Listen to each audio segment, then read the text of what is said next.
Innal hamdalillah nahmaduhu wa nasta'inuhu wa nastaghfiruh wa na'udzu billahi min shururi anfusina wa sayyiati a'malina may yahdihillahu fala mudhillalah wa may yudlil fala hadiyalah. Asyhadu an la ilaha illallah wahdahu la syarikalah wa asyhadu anna Muhammadan abduhu wa rasuluh. Dan kita harap moga-moga iman kita juga bertambah. Aslinya hari ini bukan jadwal saya, ya, jadwalnya Ustadz Umar.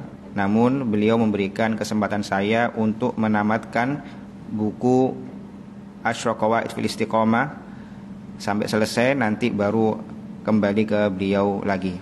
Ya, jazahullah khairan katsiran. Taib. Di pertemuan yang lalu kita sampai kaidah yang keberapa? 6 sudah selesai ya.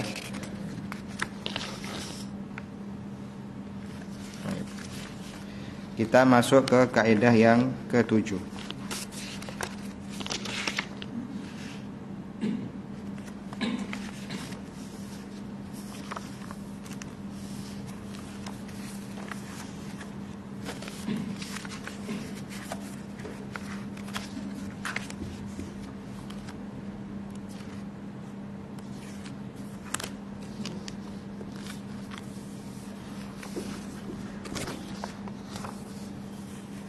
Baik, al-qaidah as-sabi'ah. Kaidah yang ke-7.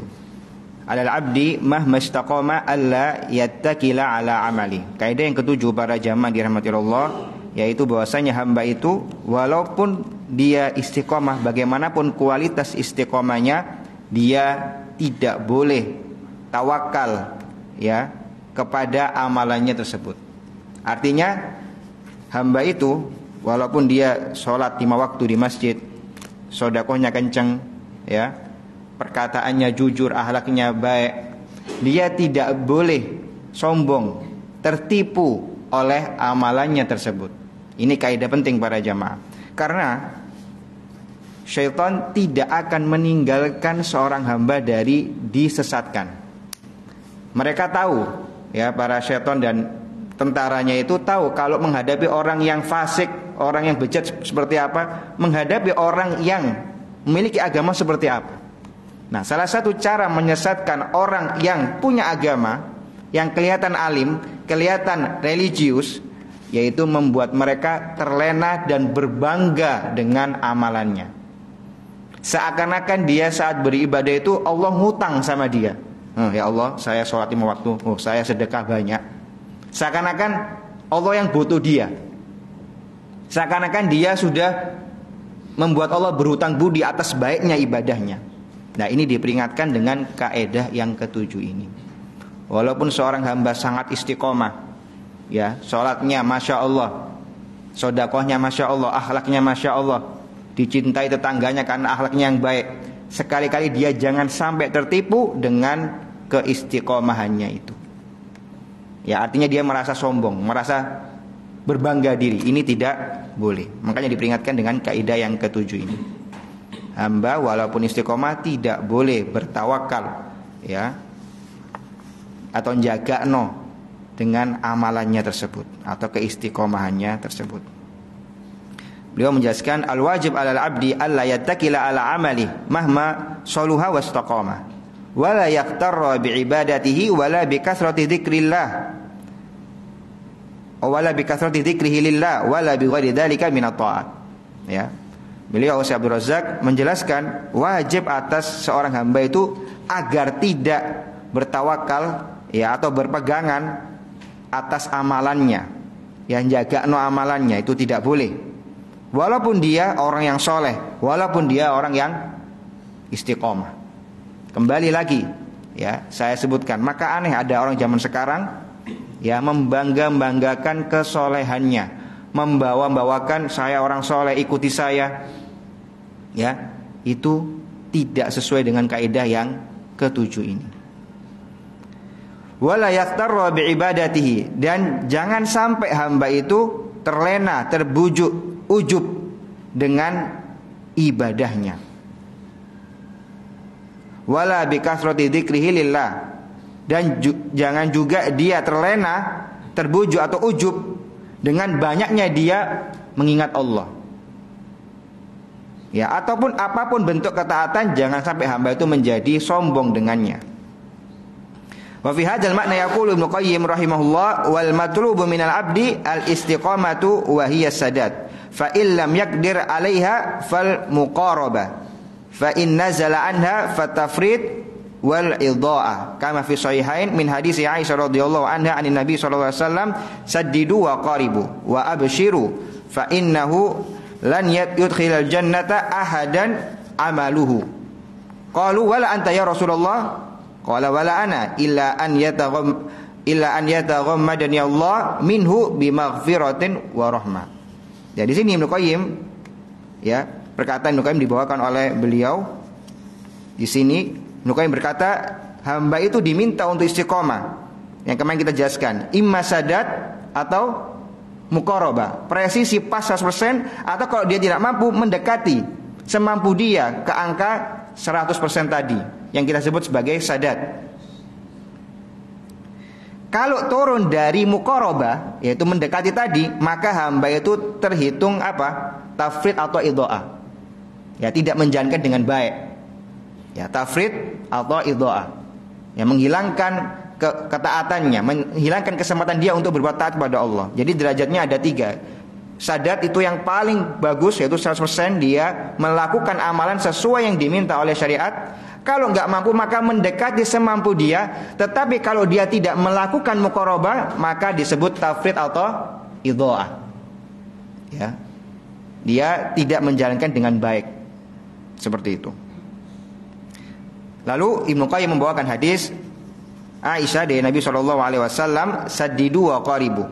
Ya, lakukanlah ketaatan dengan kualitas terbaik, ya, 100%. Kalau enggak mampu mendekati, wa abshiru, dan bergembiralah, fa innahu lan yudkhilal jannata ahadan amaluhu. Nah, ini inti pendalilan yang berhubungan dengan kaidah kita yang ketujuh. Ya, beliau mengatakan, Rasulullah SAW mengatakan, fa innahu lan yudkhilal jannata ahadan amaluhu. Sesungguhnya amalan seorang hamba itu tidak memasukkan diri hamba tersebut kepada surga, bukan amalannya. Ya, bukan amalan hamba tersebut. Qalu, maka para sahabat bertanya, ya, wala anta ya Rasulullah? Begitupun engkau wahai Rasulullah? Maka jawaban Rasulullah, qala wala ana. Ya, Rasul menjawab, begitupun aku. Ya, Rasul pun, ya, bukan karena amalan jadi masukkan surga. Ini yang ngomong Rasul, ya, bukan saya. Illa an yataghammadani Allah minhu bimaghfiratin wa rahmah. Hanya saja Allah sudah menjamin atasku, ya, diberikan rahmat dan maghfirah. Itu bedanya. Paham, ya? Rasulullah sudah dijamin oleh Allah SWT sebagai penduduk surga. Ya, maka bukan amalannya tetapi jaminan Allah, rahmat Allah, maghfirah Allah itulah yang menjadikan, ya, masuk surga. Ya, ini seluruh kaum muslimin termasuk Rasulullah. Intinya Rasul ingin mengingatkan kepada kita, amalanmu yang soleh, bagaimanapun solehnya itu, jangan membuatmu sombong seakan-akan Allah berhutang kepadamu dengan surga. Orang ini sudah baik, harus saya berikan surga, saya berhutang sama dia. Bukan. Tetapi kita masuk surganya Allah Subhanahu wa taala semata-mata karena rahmatnya Allah. Adapun amalan soleh yang kita lakukan itu hanya usaha. Moga-moga Allah turunkan rahmat ke atas atau atas kita. Yang namanya usaha bisa gagal, bisa berhasil, ya atau tidak? Tapi yang pasti memasukkan seorang hamba kepada surga itu rahmatnya Allah. Amalan soleh kita hanya permintaan, ya, request kita kepada Allah. Ya Allah, saya ingin rahmatmu, makanya saya beramal soleh, mudahkanlah. Dan moga-moga dengan rahmatmu itu saya bisa masuk kepada surgamu. Nah, seperti itu para jamaah dirahmati Allah. Fajama'a fi hadzal hadis maqamatid din kulliha fa amara bil istiqamah wa hiya sadat wal isabah fi niyyat wal aqwal wal a'mal wa akhbara fi hadits Tsauban istaqimu wa lan tuhsu wa a'lamu anna khairu a'malikum as-shalah annahum la yutiqunaha fa naqalahum ila al-muqarabah wa hiya an yaqrubu minal istiqamah bihasabi taqatihim. Kalladhi yarmi ilal ghard fa illam yusibhu yuqaribuhu. Wa ma hadha fa akhbarahum anna istiqamah wal muqarabah la tunji yaumal qiyamah. Fala yarkan ahadun ila amalihi wa la ya'jab bihi wa la yara anna najatahu bihi bal innama najatuhu bi rahmatillah wa afihi wa fadli. Ya, beliau menyebutkan di dalam hadis ini disebutkan istiqomah, ya, perintah istiqomah, disuruh juga kalau enggak mampu maka muqarabah. Lalu disebutkan di hadis yang lain, di hadis Sauban, dan ini para jamaah pentingnya kita saat belajar agama itu mengumpulkan beberapa hadis, mengumpulkan sebanyak-banyak hadis dan ayat-ayat untuk memberikan pemahaman yang lurus. Ya, kalau membaca satu hadis saja, kadang pemahaman kita belum sempurna tentang masalah tersebut. Perlu dikumpulkan beberapa hadis, beberapa ayat untuk mengeluarkan pemahaman yang sahih. Nah, ini cara ulama untuk ya memberikan kepada umat pemahaman yang lurus di dalam beragama. Maka agama ini tidak bisa dipahami dengan secuil-secuil, tapi harus dipahami secara utuh, secara full. Nah, ini salah satu yang dicontohkan ya oleh ulama dalam memberikan kita pemahaman yang benar. Ya, tadi hadis Aisyah, sekarang dicampurkan atau digabungkan pemahamannya dengan hadis Ats-Tsauban atau hadis Tsauban. Ya, di hadis Tsauban disebutkan, ya, Rasulullah SAW bersabda, istiqomahlah walan tuhsu, walaupun kalian itu tidak mampu istiqomah 100% seperti yang kita jelaskan di pertemuan yang lalu. Wa'lamu anna khairu a'malikum as-shalah, dan ketahuilah sebaik-baik amalan kalian adalah salat. Di sini dijelaskan, Nabi Muhammad SAW menjelaskan kepada umat perintah istiqomah, kalian lakukan yang terbaik. Walaupun ya diketahui bersama bahwasanya manusia tidak mungkin bisa mengerjakan 100% syariat. Ya, dia lemah. Ya, kita jelaskan di pertemuan yang lalu, diperintahkan sabar, tapi memang wataknya orang itu cepat marah. Maka dia butuh waktu bertahun-tahun untuk mengajari dirinya, untuk mentreatment dirinya agar merubah sifat bawaan itu menjadi sabar. Nah, ini walan tuhsu tadi, nggak mampu, manusia nggak mampu. Kadang kalau emang dia lahir dengan sifat bawaan sabar, mudah bagi dia untuk suruh sabar. Tapi ada orang yang dia ambisius, orangnya nggak suka lihat ada salah, langsung naik emosinya. Saat disuruh sabar, diberikan standar, ini loh Rasulullah orangnya sabar, dia butuh proses untuk bisa ke arah sana. Makanya kita dijadikan qudwah kita, teladan kita itu Rasulullah. Semua kita, ana dan antum semua ini menuju untuk bersifat seperti sifatnya Rasulullah. Nah, seperti orang lomba lari maraton, startnya beda-beda.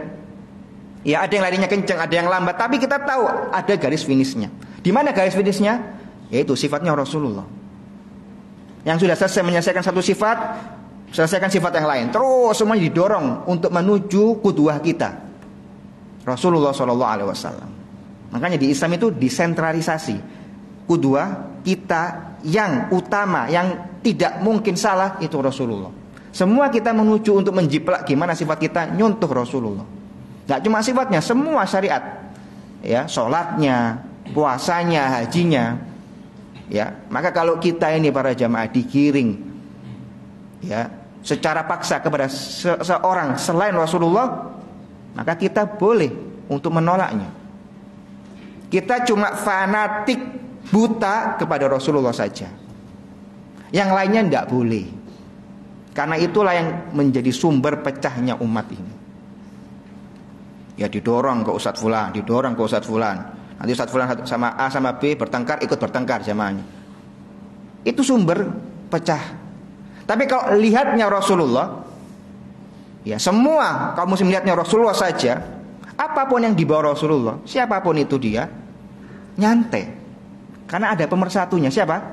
Rasulullah. Tapi kalau sudah fanatik dahulu kepada seseorang selain Rasulullah, ya wajar kalau umat pecah belah. Nah, Ustadz itu nggak pernah nyapa Ustadz itu. Yaudah kita ikut bertengkar aja, berarti sana salah, kita benar. Nggak ada habisnya. Tapi kalau panutannya Rasulullah saja, fanatiknya kepada Rasulullah saja, yang lainnya tuh encer, mudah diatur, mudah mediasinya. Nah, titik kita marah atau tidak marah, fanatik atau tidak fanatik itu cuma ya Rasulullah, ya manusia, ya Rasulullah saja.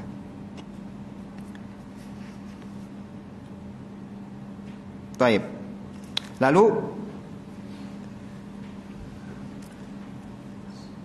beliau mengatakan anak istiqomah wa muqarabah la tunji yaumal qiyamah, bahwasanya istiqomah dan mendekati istiqomah tadi itu bukan faktor yang menyelamatkan hamba di hari kiamat nanti. Fala yarkan ahadun ila amalihi, maka janganlah sekali-kali seseorang itu ya bertawakal atau meletakkan kepercayaannya kepada amalnya saja. Wala ya'jabi, jangan sampai ujub dengan amalannya. Wala yara anna najatahu bihi, dan jangan sampai dia menganggap keselamatan dia itu karena amalannya. Bal inna najatuhu bi rahmatillah. Yang benar, pemahaman yang lurus, orang itu punya keyakinan keselamatannya itu karena rahmat Allah, wa afihi, karena ampunan Allah, wa fadlihi, karena karunia Allah.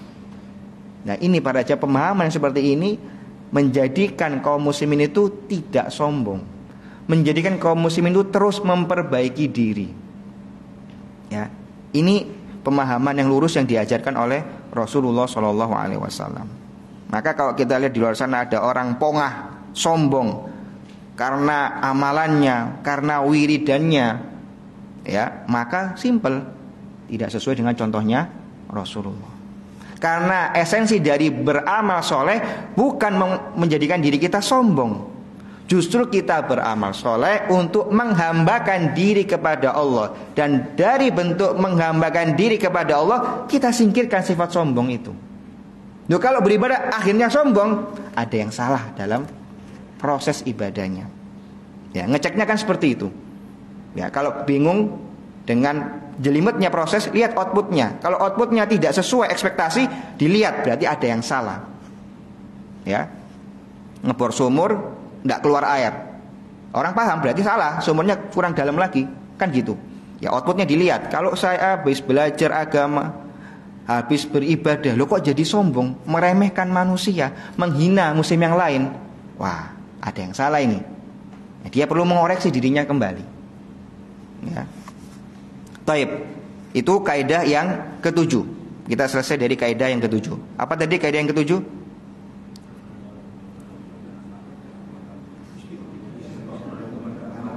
Iya. Takutnya nyelem tuh jadi lupa intinya. Ya. Ya, kaidah yang ke-8. Nah, moga-moga cukup waktunya kita habiskan hari ini. Ya, biar tidak banyak mengambil waktunya Ustaz Umar. Kaidah yang ke-8, thamratul istiqamah fi dunya istiqamatu ala sirati yaumil qiyamah. Efek dari orang yang istiqamah di dunia sebagai balasannya Allah Subhanahu wa taala jadikan dia itu saat jalan di atas jembatan di hari kiamat itu, ya, jembatan yang bawahnya itu neraka itu, dia bisa lurus, enggak jatuh, ya.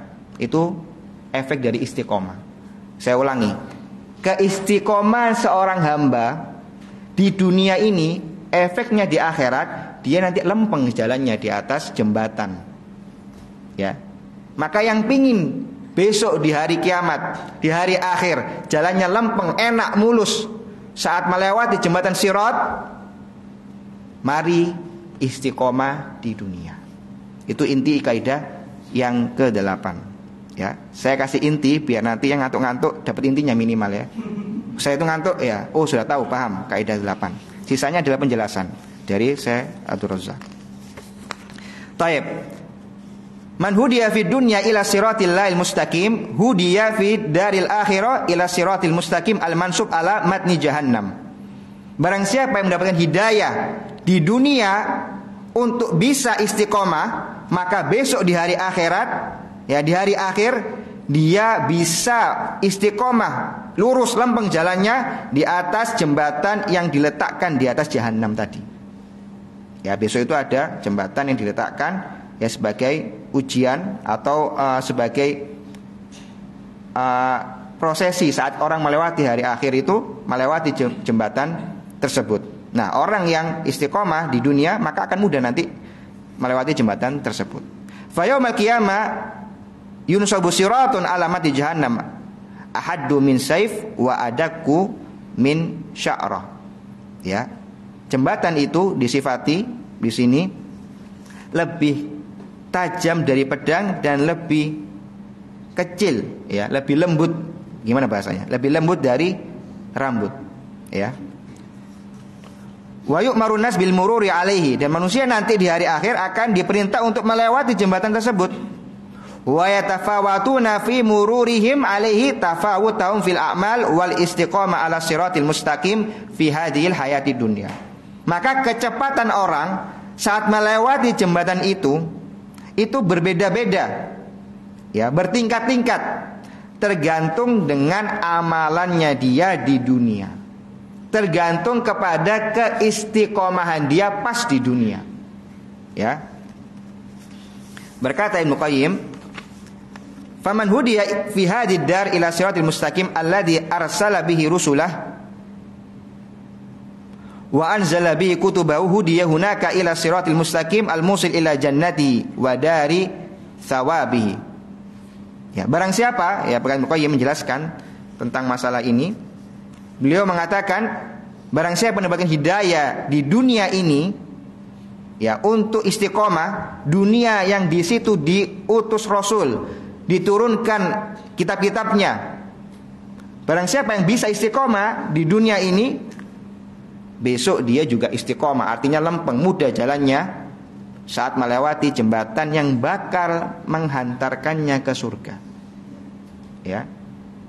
Jembatan itu bawahnya neraka jahanam. Kalau bisa lolos, maka next phase-nya selanjutnya dia akan bisa ke surga. Wa ala qadri thubuti qadamil abdi ala hadha siratil ladzi nasabahu Allah li ibadihi fi hadhid dar yakunu thubutu qadamihi ala siratil mansub alamat ni jahannam. Ya, kalau dia bisa tegar, ya, melewati ujian di dunia ini, maksudnya istiqomah, meninggalkan yang haram, melakukan yang taat, maka besok dia juga tegar saat melewati, meniti sirat tadi. Wa ala qadi sayrihi ala hadhihi sirat yakunu sayruhu ala dzaka sirat. Maka ada korelasi. Yang enak, yang lempeng, yang mudah, yang istiqomah di dunia saat menjalani kehidupan dunia, besok saat menjalani ujian-ujian atau step-step di dalam akhirat itu dia juga mudah. Faminhum man yamurru kal barqi. Ada orang yang melewati sirat tadi seperti kilat.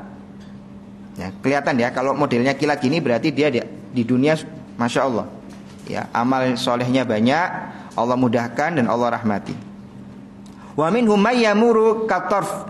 Ada juga yang melewati sirat tadi seperti kedipan mata. Wa minhum may yamuru karrih wa minhum may yamuru kasyaddir riqab au rikab. Ya, ada juga yang melewatinya seperti hembusan angin, seperti naik kendaraan, ya, seperti orang berlari, seperti orang yang berjalan, seperti orang yang merangkak, seperti orang yang cecel-cecel karena kena pengait, ya, di antara jembatan tadi itu ada kail-kail di samping-sampingnya. Ya, yang enggak selamat ya ditarik sampai jatuh ke jahanam. Ada juga yang enggak sampai jatuh tapi cedera gitu, gimana bahasanya? Cedera karena terkena kait-kait tadi. Tapi masih bisa bertahan, ya, masih bisa bertahan di atas sirat tadi. Artinya macam-macam. Bagaimana dia hidup di dunia? Ya, kalau agamanya cuma camping, ya mungkin di akhirat nanti modelnya seperti orang yang merangkak atau tadi selamat tapi cecel-cecel badannya, ya, terkena kait-kait di neraka tadi. Falyandur al-abdu sayruhu ala dzalika sirat min sayrihi ala hadha hadwal fadda bil hadza qudwa bil qudza. Ya, artinya orang yang pingin selamat nanti melewati sirat, maka perhatikan sekarang bagaimana amalannya. Kalau dia khawatir tentang akhiratnya, dia khawatir dengan keselamatannya saat sirat nanti, maka pikirnya sekarang. Kalau sudah mati, sudah di sana, udah nggak ada gunanya. Oh, ternyata benar ada sirat. Ya, sudah bukan tempatnya beramal. Maka yang khawatir akhiratnya, khawatirnya sekarang. Saat masih hidup di dunia, khawatirlah, mari kita perbaiki amal, moga-moga Allah Subhanahu wa taala mudahkan kita di sirat nanti. Ya. Lalu di sini ada ayat, hal tujzauna illa ma kuntum ta'malun. Tidaklah kalian itu diberikan balasan kecuali sesuai dengan apa yang kalian lakukan. Dan Allah Subhanahu wa taala sudah sangat memberikan banyak diskon untuk manusia ini. Kalau dosa ditulis 1. Niat dosa belum melakukan, enggak ditulis apa-apa. Kebalikannya, niat baik ya, belum melakukan sudah dapat pahala. Melakukan kebaikan bisa 1, 10, 100 berlipat-lipat ganda. Bahkan ada juga amal soleh yang sampai tidak terhingga. Bukankah itu rahmat? Bukankah itu kesempatan? Ada pun dosa cuma Allah hitung 1. Itu pun kalau dia melakukannya. Masih banyak nanti penjelasan ulama. Orang melakukan dosa tapi dia masih dipaksa, nggak dosa juga. Banyak diskonnya ya. Maka manusia kalau masuk neraka dengan semua kemudahan yang Allah berikan, khususnya untuk umat Nabi Muhammad ini Sallallahu Alaihi Wasallam, berarti kebangetan. Sudah banyak ya kemudahan yang Allah berikan. Ya, wudu saja bertetes berjatuhan dosa. Ya kan? Nah, seperti itu. Banyak amalan-amalan yang menunjukkan Allah SWT Maha Rahmat. Jadi jangan baca ayat azabnya saja. Baca juga ayat dan hadis-hadis yang menunjukkan bagaimana Allah SWT merahmati umatnya. Nah, merahmati hamba-hambanya ini. Wal yadur syubhat wa syahwat allati ta'uquhu an sayrihi ala hadha siratil mustaqim. Fa innahal kalalib alladhi bijambaihi dzaka sirati takhtufuhu wa ta'uqu 'anil mururi alaihi. Maka manusia kalau tahu bahwasanya dia beriman dengan adanya hari akhir, adanya sirat nanti yang harus dia lewati, maka dia harus membentengi dirinya dari syubhat dan syahwat. Karena nanti syubhat dan syahwat itu ya akan menentukan bagaimana hamba itu nanti di akhirat. Yang suka termakan syahwat, yang suka termakan syubhat, maka nanti jalannya bakal sempoyongan saat di atas sirat. Ya, akan terkena kail-kail yang diletakkan di samping-samping sirat tadi.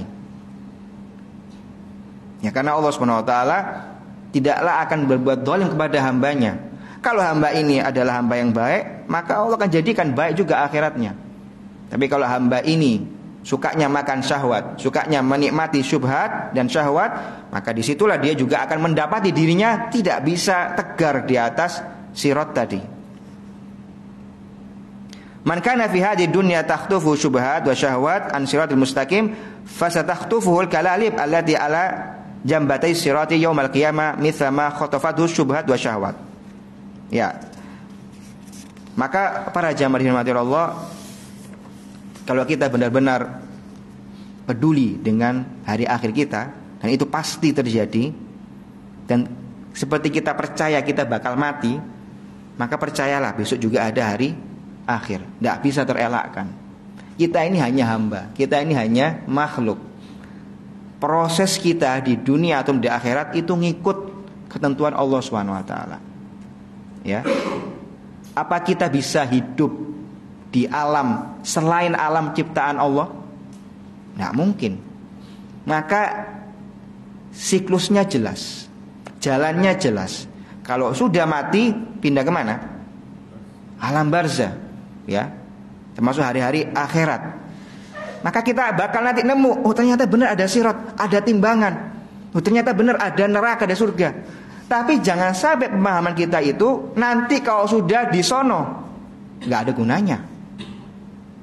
Ya, seperti orang kafir ya yang mengatakan balikkan kita ke kehidupan dunia, kita akan beramal soleh. Saat sudah melihat azab, nggak ada gunanya dan nggak bakal Allah kembalikan. Maka pemahaman itu, kesadaran itu lahirkanlah saat di dunia. Salah satu cara untuk melahirkannya ya dengan ikut majelis taklim. Majelis mana saja ya yang mendukung Al-Quran dan As-Sunnah, Ikutilah, maka nanti akan tumbuh pemahaman dan seakan-akan walaupun belum ke sana, seakan-akan rasa takut dan rasa waspada tentang hari akhir itu di depan mata. Itu kaidah ke-8. Apa tadi kaidah ke-8? Kenapa? Iya, itu adalah efek dari istiqomah di dunia, nanti bakal istiqomah saat menjalani as-sirat. Kaidah yang ke-9. Ya, tinggal 2 lagi. Moga-moga khatam. Taib. Al-mawani' minal istiqamah syubhatud dhalal au syahwatil ghai. Hal-hal yang menghalangi seorang hamba dari istiqomah adalah syubhat dan syahwat. 2 hal ini para jemaah. Kalau orang tanya kenapa ya saya nggak bisa istiqomah, dicek Anda ini kena syubhat atau kena syahwat. Ya, beliau mengabarkan kepada kita 2 penyakit yang paling umum dirasakan oleh hamba-hambanya Allah saat ingin meniti jalan istiqomah, yaitu syubhat dan syahwat. Fa syubhat wa syahwat qawati'un wa mawani'un sadatun anil istiqomah. Ya, syubhat dan syahwat ini seperti begal yang bakal membegal orang muslim yang ingin jalannya istiqomah. Ya, ditahan dia, dihalangi dia. Ya, penghalangnya itu 2, syubhat dan syahwat. Wasair ala siratil mustaqim yamuru fi sayri bistimrar bi syubhatin wa syahwatin tasrifu wa tahrifu an siratil mustaqim. Maka manusia, hamba-hamba Allah, ya kaum muslimin, saat menjalani jalan yang lurus, dia enggak bisa menafikkan bahwa dia dalam meniti jalannya tadi bakal ketemu namanya syahwat atau syubhat. Ya, yang enggak gampang goyang dengan syahwat ya dikasih syubhat. Manusia gitu aja lemah-lemahannya. Ya. Yang dia syubhatnya insya Allah nggak ikut-ikut, tetapi dia lemah terhadap syahwatnya dia sendiri. Terfitnah dengan perempuan, terfitnah dengan harta. Tapi kalau diajak untuk sesuatu yang bid'ah, sesuatu yang keluar dari agama, punya pemikiran yang nyeleneh, dia nggak suka. Tapi sama dorongan dirinya, syahwatnya dia mungkin lemah. Ya, maka diingatkan oleh para ulama tentang 2 hal ini. Faqulu man yanharif anil istiqamah imma an yanharif anha bi syahwatin aw bi syubha. Wa syahwa fasadun fil amal wa syubha fasadun fil ilm. Ya, beliau mengatakan semua yang menjalani jalan istiqamah itu bakal ketemu 2 hal ini. Kalau syahwat itu adalah kerusakan dalam tingkah laku, perbuatan. Kalau syubhat itu kerusakan dalam pemahaman, dalam ilmu. Ya, banyak orang-orang yang belajar, katanya belajar agama Islam, tapi yang dia pelajari adalah Islam yang dicampur-campur dengan filsafat misalnya. Dia pikir itu ilmu, tetapi itu adalah syubhat. Nah, mari kita di sini para jamaah dirahmati Allah mengawasi keluarga-keluarga kita, saudara-saudara kita yang mungkin dia merasa belajar ilmu, tapi kita lihat dari kacamata Quran dan Sunnah dia sedang belajar syubhat. Nah, kita ingatkan baik-baik. Kenapa? Ya, tadi hubungannya dengan pelajaran kita. Yang belajar syubhat tidak bakal nyampe istiqomah. Maka nggak usah aneh ada orang belajar agama Islam diminumi dengan filsafat, terus sholatnya nggak jelas, puasanya nggak jelas, ya haji katanya nggak perlu haji. Nggak usah aneh. Tadi ini kaidahnya. Yang mau istiqomah jauhi syahwat dan syubhat. Yang menelan salah satu dari 2 penyakit ini tidak bakal istiqomah. Maka ini menjawab pertanyaan kita selama ini. Ini lulusan ini ya belajar, katanya belajar Islam, tapi kok nggak sholat ya? Kok nggak? Ya itu karena mungkin yang dia pelajari bukan Islam yang murni, tetapi syubhat tadi. Ya. Qala Allah Ta'ala wa anna hadza sirati mustaqiman fattabi'u wa la tattabi'u subula fatafarraqu bikum an sabili. Ya, ini adalah jalanku, Allah berfirman di surah Al-An'am 153. Ini adalah jalanku yang lurus. Allah Subhanahu wa taala sebutkan satu jalan, sirati mustaqiman, satu jalan yang lurus. Fattabi'u, maka ikutilah satu yang lurus itu. Wa la tattabi'u subul, maka jangan ikuti jalan-jalan. Ya disebutkan di dalam Quran jalan-jalan sumber kesesatan nggak cuma satu, banyak.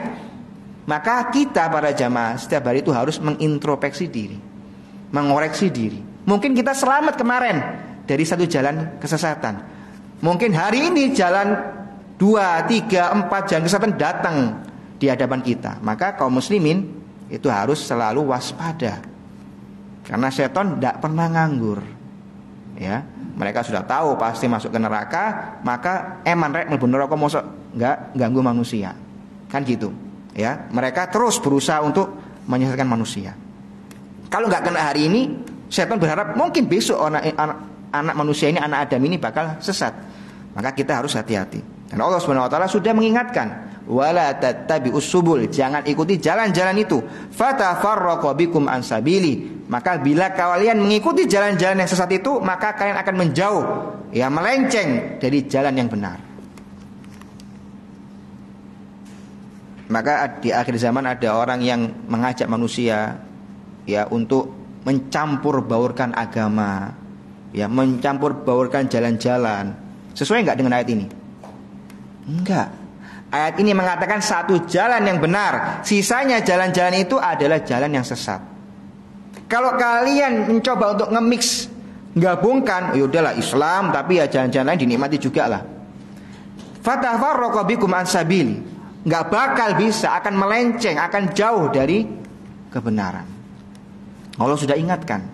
Ya, maka mari kita baca Al-Quran, mari kita baca Sunnah Rasulullah, agar kita tahu apa sih peringatan-peringatan Allah SWT dan Rasulnya untuk kita. Apa sih clue-clue, ya atau nasihat-nasihat yang bisa menyelamatkan kita dari bisikan setan. Karena setan terus bisiki kita. Nggak kena hari ini besok, nggak dari diri sendiri, mungkin dari keluarga, dari teman. Ya, bahkan dari HP, semua jalan dipakai. Gimana kita sesat? Nah, kita membentengi diri dengan ilmu, dan ilmu itu dari Quran dan Sunnah. Ya, disebutkan dalam sebuah hadis yang disampaikan oleh Abdullah bin Mas'ud. Ya, beliau membawakan dari Rasulullah SAW, khattalan Rasulullah SAW khattan, thumma qala hada sabilullah, thumma khatta khututan an yamini wa an shimali, thumma qala hadhihi subul, ala kulli subin minha syaitan yad'u ilaihi, thumma qara'a wa anna hadha sirati mustaqiman fattabi'uh wa la tattabi'us subula fatafarraqu bikum an sabili. Ya, Abdullah bin Mas'ud radhiyallahu anhu mengabarkan dulu Rasulullah SAW pernah menggaris satu garis. Lalu Rasulullah mengatakan ini jalannya Allah. Ya, Rasulullah mengajarkan dengan alat peraga, ya dibuat garis disebutkan ini jalannya Allah. Tsumma khatta khututan an yaminihi wa shimali. Rasulullah SAW membuat garis-garis lain di samping-samping tadi, garis yang lurus tadi, samping-samping tadi. Tsumma qala hadhihi subulun an kulli sabilin minha syaitanun yad'u ilaih. Ya, ini adalah jalan-jalan yang di garis Rasulullah kanan kiri tadi. Ini adalah jalan-jalan yang diseru oleh syaitan. Lalu Rasulullah SAW membacakan ayat tadi, wa anna hadza sirati mustaqiman fattabi'u wa la tattabi'us subula fatafarraqu bikum an sabili. Ya, Rasul sudah menjelaskan yang benar cuma satu, jalannya Rasulullah, jalannya beliau. Ya, bukan jalannya Ustadz Fulan, Ustadz Fulan, bukan. Jalannya beliau. Siapapun yang meniti jalannya beliau pasti benar. Ya, kebalikannya ustadz manapun yang hari ini mungkin menjalankan jalannya Rasulullah terus besoknya nggak pakai jalan Rasulullah, pasti dia salah. Maka kita jadikan pikiran kita itu tersentral kepada sunnahnya Rasulullah. Siapapun pergi datang namanya da'i muballigh, ya kalau cocok dengan Rasulullah kita ikuti nasihat-nasihatnya, kita dengarkan. Tapi sehari dia tidak sesuai, kita tinggalkan, ya. Karena kita kaum muslimin ngikutnya adalah Rasulullah Shallallahu Alaihi Wasallam. Moga-moga Allah berikan kita keistiqomahan selalu. Wa syaitan alladhi yad'u ilal inhiraf an siratil mustaqim da'watu ilal inhiraf an siratil mustaqim imma bi syubhatin wa imma bi syahwatin. Beliau kembali menjelaskan, dan syaitan tadi yang dimaksud oleh Rasulullah SAW itu dalam menjalankan rencana-rencananya menjadikan manusia itu menjauh dari jalannya Allah, itu kalau nggak pakai syubhat, pakai syahwat. Fa idza ra'a fi tafrid hababa ilaihi syahwat. Kalau melihat orangnya itu tidak istiqomah, orangnya itu fasik, bejat, moralnya tidak ada, ya mudah tergiur dengan dunia, maka diberikan syahwat. Wa idza ra'a alaihi hirsu wal muhafadzah adkhala alaihi syubhat. Tapi ngelihat orangnya itu bersemangat beragama, ya, militan dalam sifat keagamaannya. Nah, orang-orang ini diberikan bumbu-bumbu syubhat. Syaitan sudah tahu cara-caranya. Kama qala ba'du salaf, seperti perkataan sebagian salaf memperingatkan umat, ma amarallahu bi amrin illa wali syaitan fihi naz'atan. Tidaklah Allah Subhanahu wa taala memerintahkan sebuah perkara kecuali syaitan sudah punya dua metodologi. Imma ila tafritin wa taksir. Kalau hamba itu tidak diajak untuk meninggalkan perintah tadi atau lemah dalam menjalankan perintah tadi, wa imma ila mujawazatin wa ghuluwin wala yubali bi ayyihima dhafar. Atau metode yang kedua yang dijadikan syaitan, menjadikan hamba ini berlebih-lebihan dalam menjalankan perintah Allah tadi, ghulu, ya.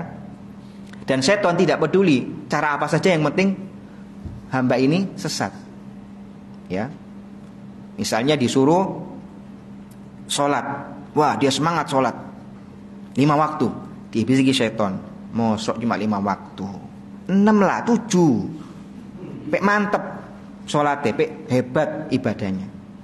Tahu syaitan caranya, orang ini semangat ibadah, ya, semangat agamanya. Ya udah, jangan dibisiki ojo sholat, percuma, pegel. Dia dibisiki sesuatu yang sesuai dengan kecondongannya. Jangan cuma 5, tambah 7 waktu sholat. Ini tambah-tambah ya. Antara asar sama maghrib kan ada waktu, dibagi 2, ada jadikan sholat lagi. Buat, ya, aliran apa gitu. Sholatnya 6, lebih mantap, lebih dekat ke surga katanya gitu. Ya, orang, ya, maka syaitan punya jalan saja untuk menyesatkan manusia. Qala Ibnu Qayyim wa qad iqtata'a aktsarun nas illa aqallul qalil fi hadainil wadiyain, wadi taksir wa wadi mujawazah wa ta'addi, wal qalil minhum jiddan ats-tsabit 'ala sirat alladzi kana 'alaihi Rasulullah sallallahu alaihi wasallam wa ashabuh. Ibnu Qayyim mengatakan, ya, dan sudah banyak manusia yang terbegal dari jalan-jalannya Allah, nggak jadi lurus, nggak jadi lanjut ke perjalanan karena sudah dibegal sama syaitan tadi, disesatkan, dijadikan melenceng dari jalannya. Imma dibegalnya itu di lembah taksir maksudnya tidak sesuai dalam menjalankan ibadah, ya, kurang ibadahnya, atau dibegal di jalan ghulu, di lembah ghulu, ya. Wal qalil minhum jiddan ats-tsabit 'ala sirat, dan sedikit sekali, ya, orang itu bisa selamat dari 2 lembah tadi, kan sudah ditunggu syaitan di situ, ya. Maka gimana para jamaah biar selamat saat menjalani hidup ini? Berpegang teguhlah dengan Quran dan Sunnah. Itu obatnya sudah, ya. Syaitan itu sudah siap di setiap lembah-lembah kehidupan kita untuk menghancurkan iman kita, untuk melencengkan iman kita. Minimal kalau orang ini terlalu agamis, ya minimal tahun depan kuranglah agamisnya. Dulu ngaji terus, nggak diajak untuk nggak ngaji, enggak, dikit aja ngajinya. Tahun depan dikit ngajinya. Tahun depannya lagi jangan ngaji. Tahun depannya lagi jangan sholat terus. Ya, syaitan ingin menyesatkan manusia. Wa huna yang bagian antastahdil mathalan badi'an 'aziman wa huwa fi ghayatin nafa' thabata fil musnad wa Tirmidzi wa ghairihi min hadisin Nawas bin Sam'an an Rasulillah sallallahu alaihi wasallam qala. Ya, di sini beliau membawakan, ya, permisalan yang itu ada dari Rasulullah sallallahu alaihi wasallam tentang masalah istiqomah dalam kehidupan ini para jamaah. Ya. Daraballahu mathalan siratan mustaqima wa ala jambatai as-sirat suran fihi ma abwab mufattahah wa ala abwab suturun murkhah wa ala babis sirat da'in yaqul ayyuhan nas udkhulus sirat jami'an. Ya, saya putus-putus, potong-potong hadisnya biar mudah dipahami.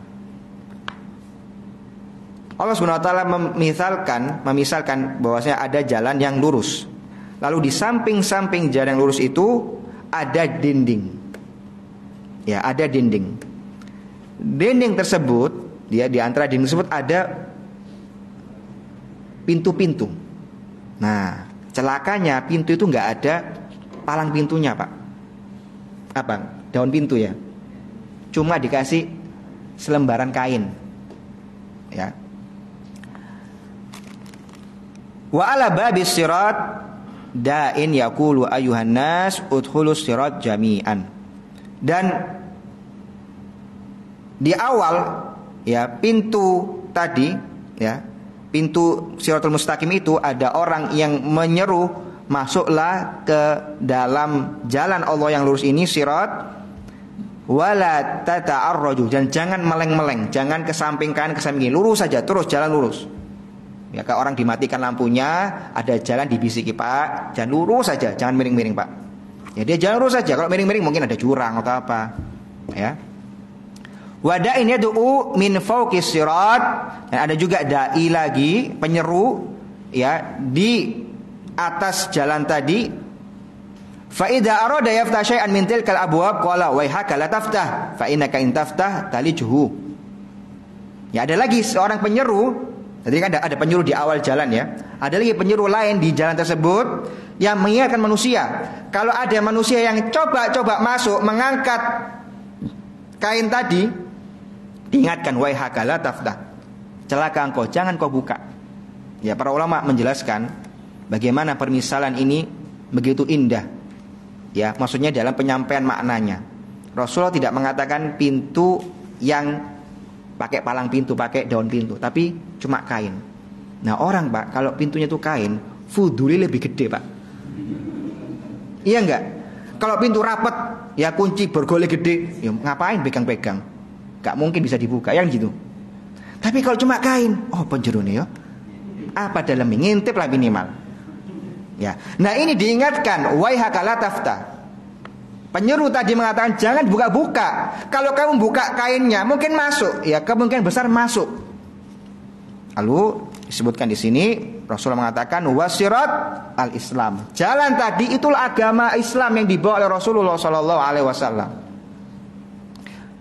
Wasuran, dindingnya tadi adalah hududullah, hukumnya Allah, halal haram. Ya, hukum Allah itu adalah tadi dindingnya. Wal abwab mufattaha, adapun pintu-pintu yang kebuka yang cuma ditutupi sama kain tadi, itu adalah apa yang Allah haramkan. Ya. Wa dzalika dai ala ra'sis sirat, dan dai yang ada di awal jalan tadi adalah Al-Qur'an. Al-Qur'an memerintahkan kepada manusia untuk masuk Islam atau tidak? Di Al-Qur'an banyak seruan-seruan untuk masuk Islam. Di Al-Qur'an banyak seruan-seruan untuk berpegang teguh kepada agama Allah. Di Al-Quran banyak seruan-seruan yang memerintahkan manusia untuk berpegang pada sunnah Rasulullah. Wada'i min fawqis sirat wa'idullah fi qalbi kulli muslim. Adapun dai lain lagi tadi yang ada di atas jalan selain dai yang pertama, itu adalah moralitas muslim yang ada di hatinya. Apa buktinya? Kadang kita pingin berbuat sebuah dosa, mau berbuat dosa. Ada kayak yang ya kita sebut hati nurani. Ojo dosa iku, ojo iku haram, jangan iku ndak baik. Ada seperti itu. Ya ini tadi yang disebut oleh Rasulullah. Ya, penasehat yang ada di hati seorang muslim. Semakin besar keimanannya, semakin besar keistiqomahannya, semakin banget suarane tadi hati nurani ini. Tapi semakin bergelimang dosa, semakin berkerak hatinya, dak krungu, cilik suaranya. Makanya kita lihat orang yang sudah berbuat banyak dosa, itu gampang banget berbuat dosa selanjutnya. Karena bentengnya sudah bolong. Tadi penasihatnya sudah dibungkam. Ganti penasihat buruknya yang suaranya keras. Ya. Maka ini adalah permisalan yang disebutkan oleh Rasulullah Shallallahu Alaihi Wasallam.